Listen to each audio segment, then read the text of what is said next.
South ఇండియాలోనే అతి తక్కువ ధరలకి రత్నాలనందించే ఏకైక సంస్థ 6JVR.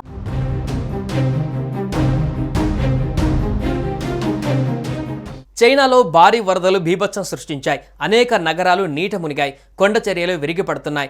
రోడ్లన్నీ చెరువుల్లా మారిపోయాయి. అనేక ప్రాంతాలలో చెట్లు, ఇళ్లు నేలకూలాయి. వందలాది కార్లు నీటిలో కొట్టుకుపోయాయి.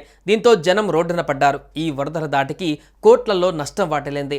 చైనాలోని యూనాన్లో దిగ్భ్రాంతికరమైన సంఘటన చోటు చేసుకుంది. భారీ వర్షాల తర్వాత నుజియాంగ్ ప్రిఫెక్చర్లోని ధులాంగ్ జియాంగ్లో నది తీర భవనం ఒక్కసారిగా కుప్పకూలిపోయింది.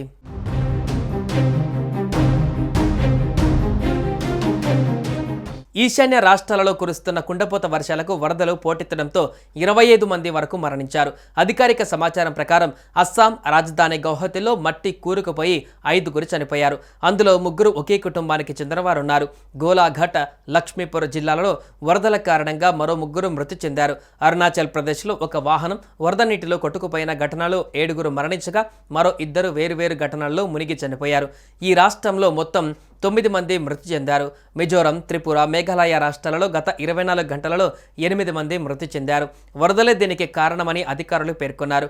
మణిపూర్లో 3 రోజులుగా కురుస్తున్న కుండపోత వర్షాల వల్ల ఇంపాల్ నగర జీవితం స్తంభించింది. ఇంపాల్ నది ఒడ్డున నివసిస్తున్న వారికి అధికారులు తరలిపోవాలని హెచ్చరికలు జారీ చేశారు.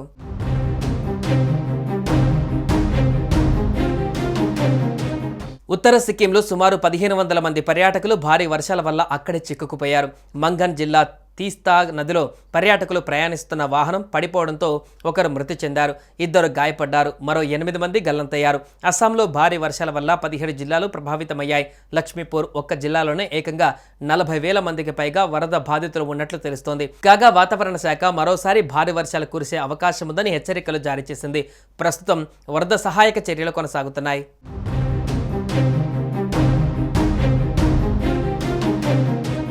సుమన్ టీవీలో మీ పర్సనల్ అండ్ బిజినెస్ ప్రమోషన్స్ కోసం కింది నెంబర్కి కాంటాక్ట్ చేయండి.